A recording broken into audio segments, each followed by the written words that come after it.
I'm here to be an all-time great. You're now rocking with the best. Purple yellow, purple yellow, purple yellow, purple yellow. The Lakers repeat back-to-back titles. Welcome to the Big Baby Jonathan Sports Podcast. Oh, he's smoking hot. The latest Laker news. Another great Showtime feed. The greatest Lakers show. This is going to be legendary for a long time. This is the Big Baby Jonathan Sports Podcast. Lakers all day. Go Lakers!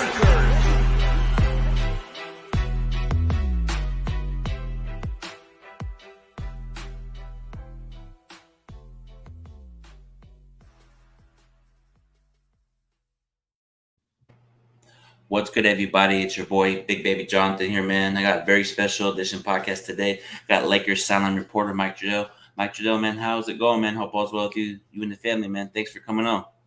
Oh, it's my pleasure. It's great to see you. I like the intro, Big Baby. That thing was crisp. I told him that. That's like my favorite intro he got. Yeah. Yes, sir.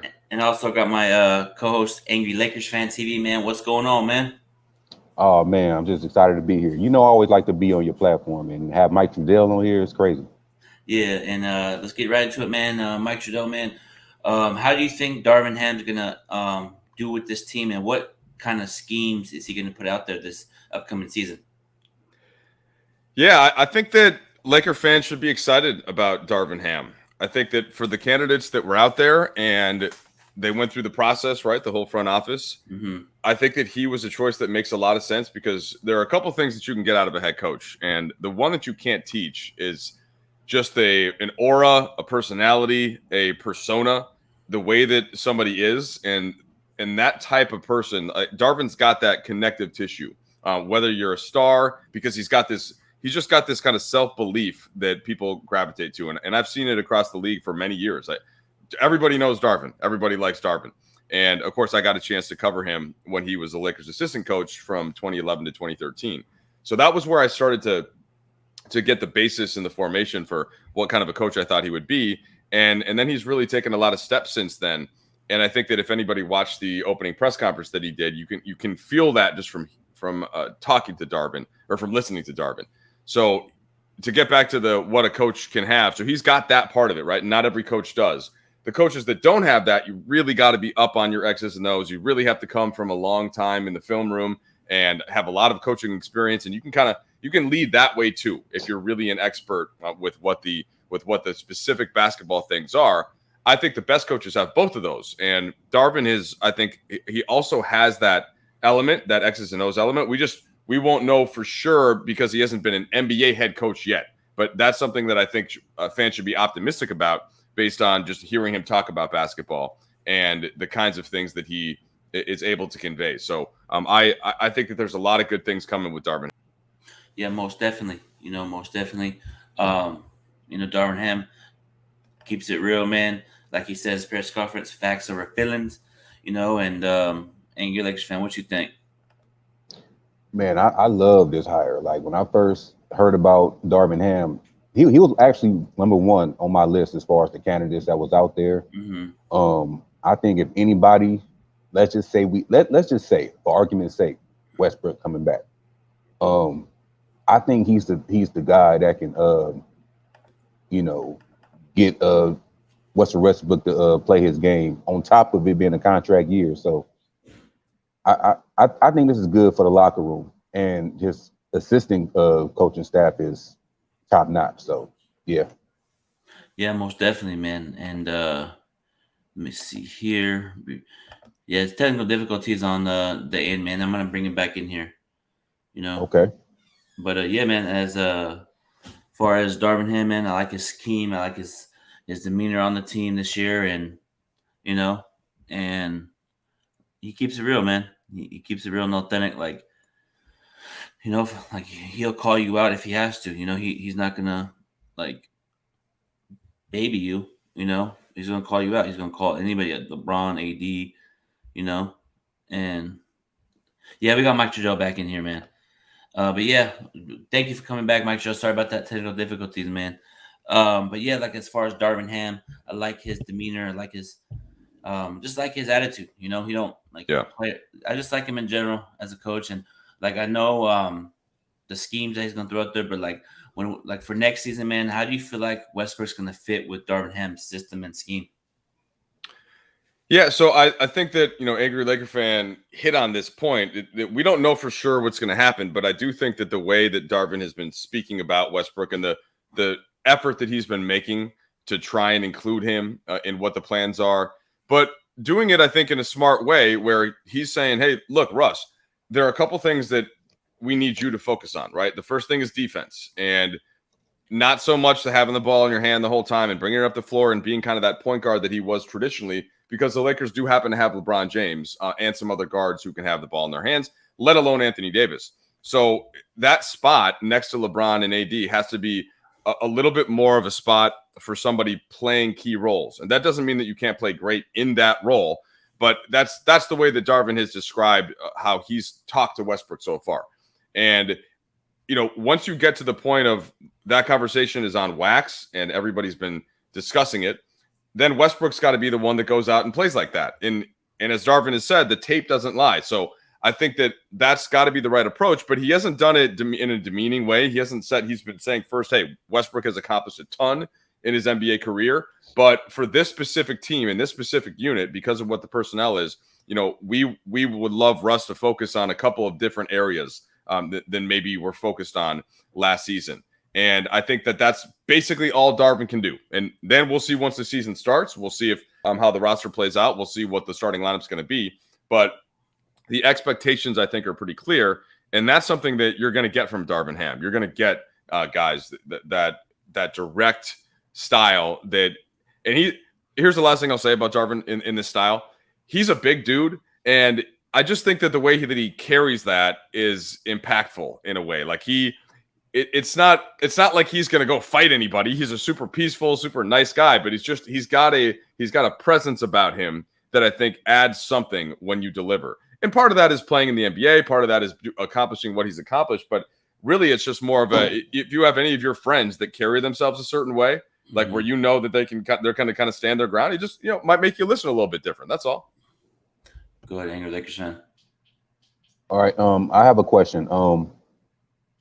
We heard Darvin Ham say that he wants sometimes for Russell Westbrook to be in a dunker spot. Do that mean that he wants LeBron James to go back to the point guard position, like bring the ball up? So I wouldn't necessarily, Angry Laker fan, think about it in the context of just initiating the offense or bringing the ball up. I'm thinking about it a little bit more in the half court setting, because in transition, what Darvin wants is that's where the 4-1, 4 out, 1 in spacing is super important, where you've got two guys sprinting to the corners, right? You've got somebody filling the lane for a potential lob threat or a dunk threat, and then you've got the other two kind of in transition. But once you get into that half court set, that's where it depends if you've got a space 5. So if Thomas Bryant, this is why he might have an advantage to start, and this is what Pete Zayas, my boy, has been saying on the Laker Film Room podcast. If you've got that position spaced out and not in the paint, then you can have a different roller in there, and maybe it's Anthony Davis, and then you can dip somebody down into the dunker spot, especially on the weak side of the floor.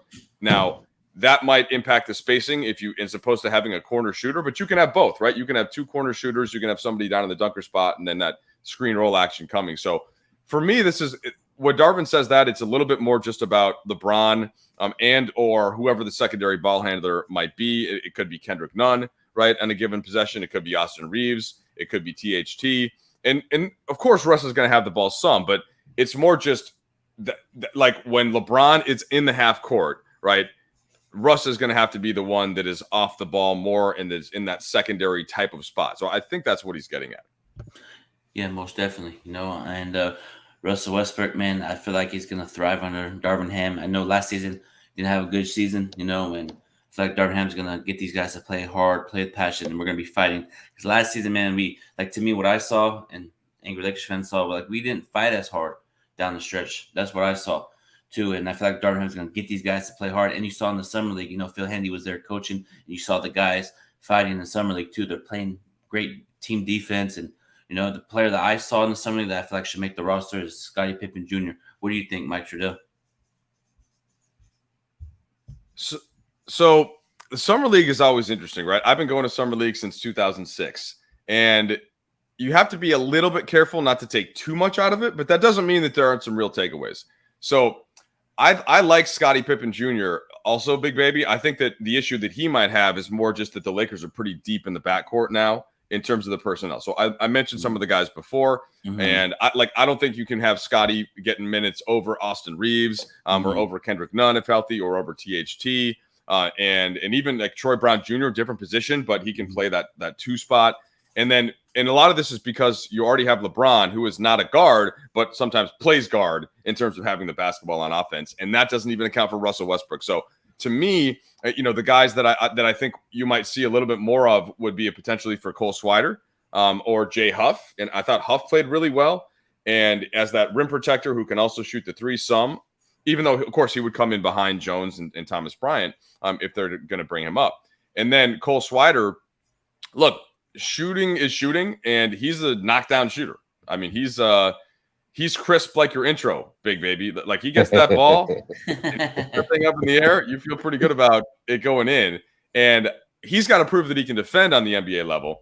But I think that he would be more likely than Scottie Pippen Jr. And the other name we should mention is Max Christie, who I think – so Max is still very young, right? He's 19.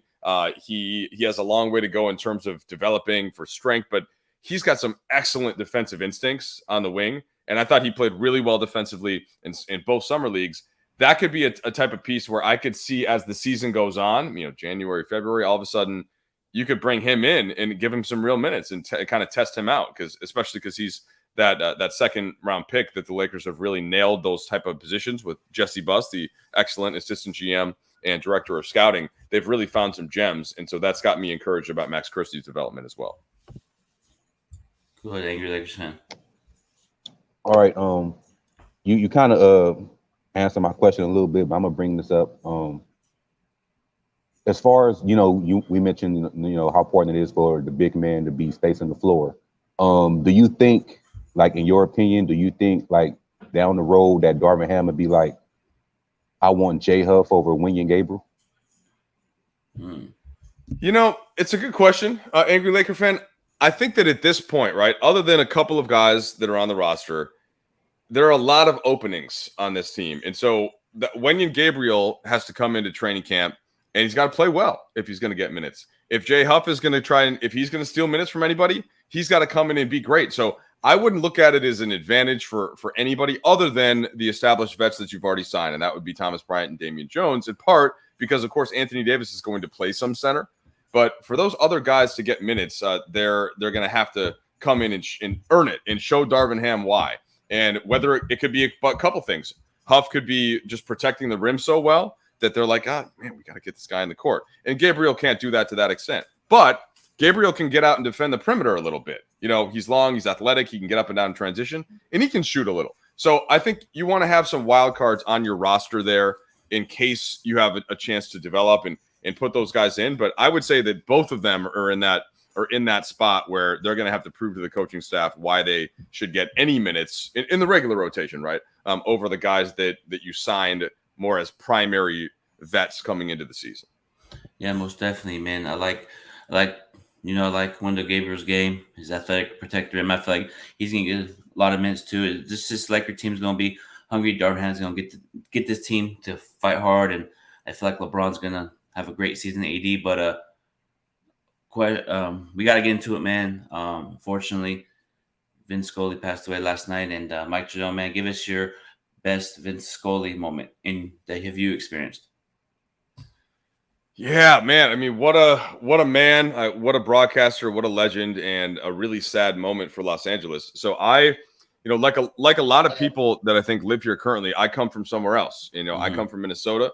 I first moved here in 2008, and so I was aware of how great Vince Scully was as a baseball fan, right? But it wasn't until I touched down in this city that I really felt his presence and the way that he makes people feel here. Just that there isn't a higher regard that I don't know if there's anybody in LA that, other than, Chick Hearn, right? I don't know of anybody who everybody liked, like universally.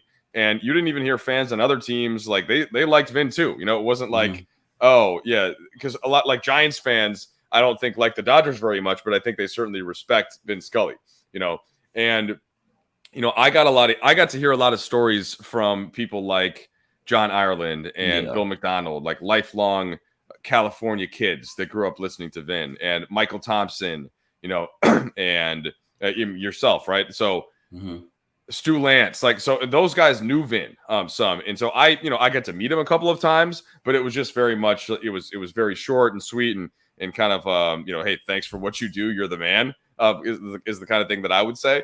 But I don't have a specific story for myself. I have a million stories that I don't even have time to get to from all those guys. But the bottom line is that he was an absolute gentleman of a person, and you could hear that come across in the way that he broadcasted the game. So for anybody that's blessed to be on the air in this city, including myself, just by doing the sideline and filling in for different things, I think we'd always be smart to keep in mind what Vin did that was great, and try and emulate it to a small extent, right? The way that he approached a broadcast, and to me, the way that I try to do that is by thinking about the fans, right? Because that's what Vin did. How can we cover this game, this sport of basketball, in my case, in baseball, in Vin's case, and what can I bring out of this that fans might not get to know or get to hear otherwise? And he was the best at it. Go ahead, Angry Lakers fan. All right, yeah. Let me start off by saying, yes, rest in peace, Ben Scully. I'm a diehard Dodgers fan. It sucks I haven't been watching a lot of games because I be at work like I am now on my lunch break. But yeah, man, I got probably one last question for you, man. What kind of advice would you give me as somebody who's raw in the sports media right now? Like, what kind of advice would you give me to grow?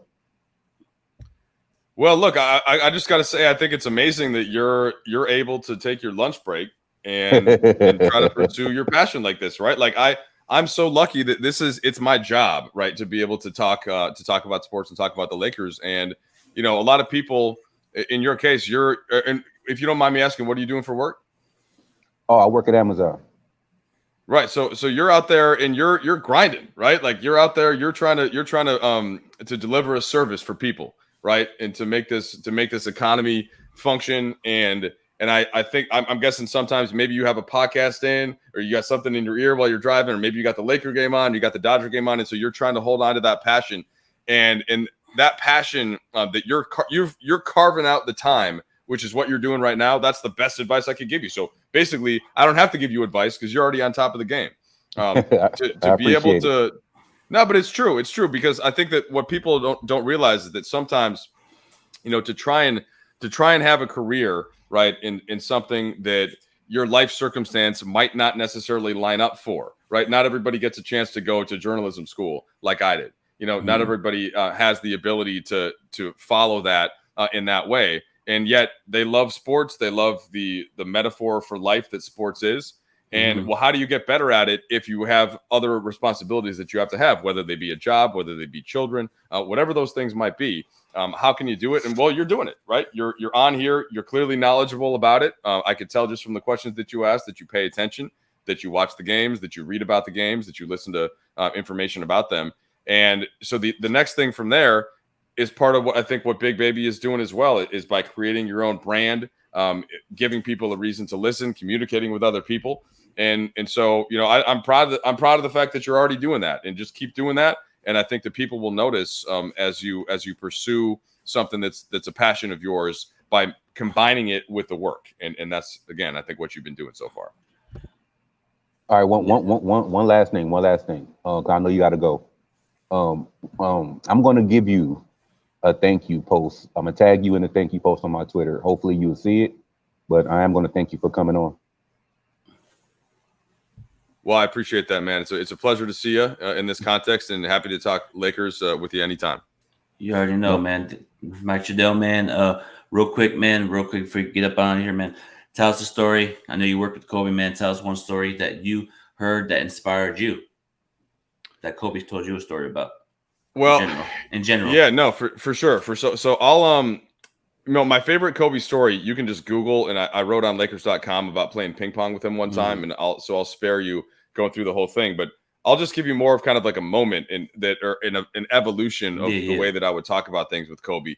And it started like my first couple of years, it was just very focused on I wanted Kobe to know that I was doing my homework, and that if I asked him a question, it was going to be a good, fair question that was based off of some research and some knowledge, and not just some dumb, not just some quick stereotypical type thing. So I wanted him to know that I was paying attention.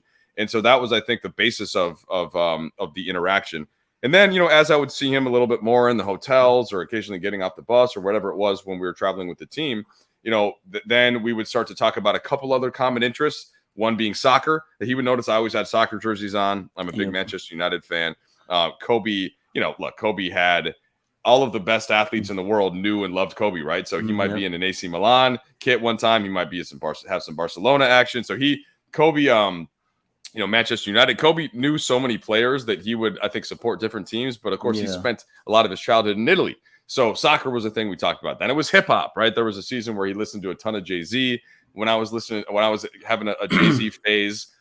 But eventually the thing that was most meaningful to me is that, it started once I had my kids, right? In 2014, I had the twins and Kobe, of course, with his daughters. And it became, there's nothing more important to talk about than your kids. And so it was just, that to me was meaningful, where we would go from kind of, hip hop and sports and soccer into just sort of, hey, how are the kids doing? All right, what's the latest with Natalia and Gianna? Like, okay, my kids are playing sports now. Like, how intense are your kids? Do you push them? Do you lay back? And those are the moments that I'll cherish forever. Just getting to hear a little bit of that wisdom as we all got to see what kind of a dad that Kobe was.